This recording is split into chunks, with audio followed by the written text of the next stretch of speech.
Chapter 14. At that time Abijah the son of Jeroboam fell sick, and Jeroboam said to his wife, Arise, I pray thee, and disguise thyself, that thou be not known to be the wife of Jeroboam, and get thee to Shiloh. Behold, there is Ahijah the prophet, which told me that I should be king over this people.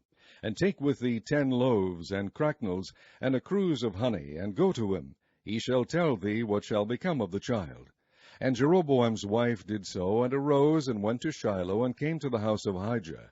But Ahijah could not see, for his eyes were set by reason of his age.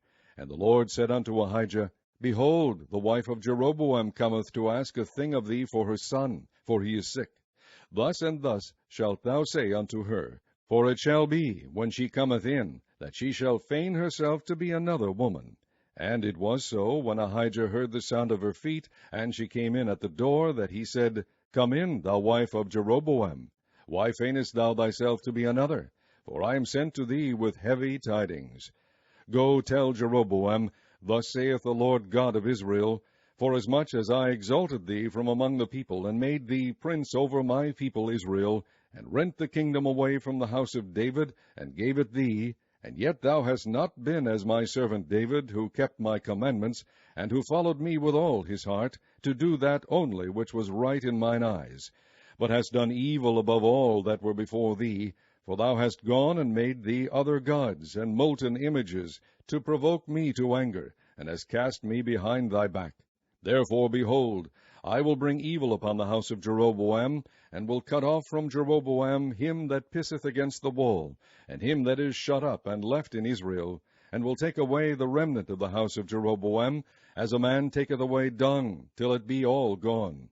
Him that dieth of Jeroboam in the city shall the dogs eat, and him that dieth in the field shall the fowls of the air eat, for the Lord hath spoken it.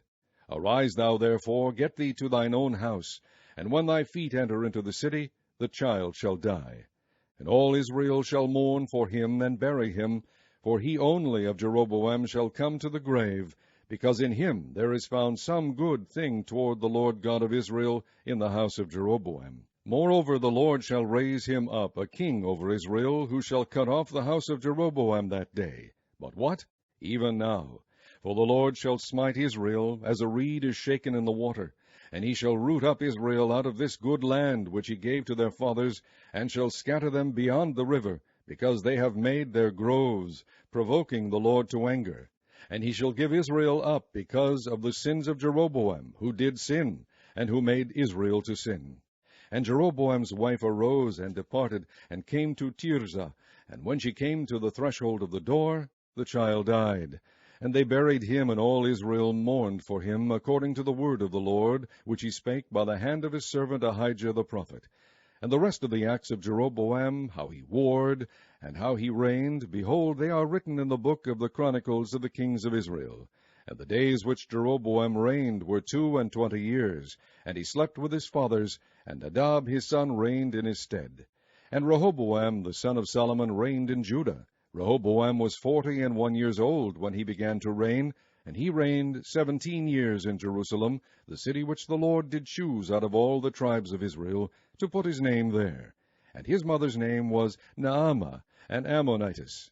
And Judah did evil in the sight of the Lord, and they provoked him to jealousy with their sins which they had committed, above all that their fathers had done. For they also built them high places and images and groves on every high hill, and under every green tree. And there were also Sodomites in the land, and they did according to all the abominations of the nations which the Lord cast out before the children of Israel. And it came to pass in the 5th year of King Rehoboam that Shishak king of Egypt came up against Jerusalem. And he took away the treasures of the house of the Lord, and the treasures of the king's house. He even took away all, and he took away all the shields of gold which Solomon had made. And King Rehoboam made in their stead brazen shields, and committed them unto the hands of the chief of the guard, which kept the door of the king's house. And it was so, when the king went into the house of the Lord, that the guard bare them, and brought them back into the guard chamber. Now the rest of the acts of Rehoboam, and all that he did, are they not written in the book of the chronicles of the kings of Judah? And there was war between Rehoboam and Jeroboam all their days, And Rehoboam slept with his fathers, and was buried with his fathers in the city of David. And his mother's name was Naamah, an Ammonitess. And Abijam his son reigned in his stead.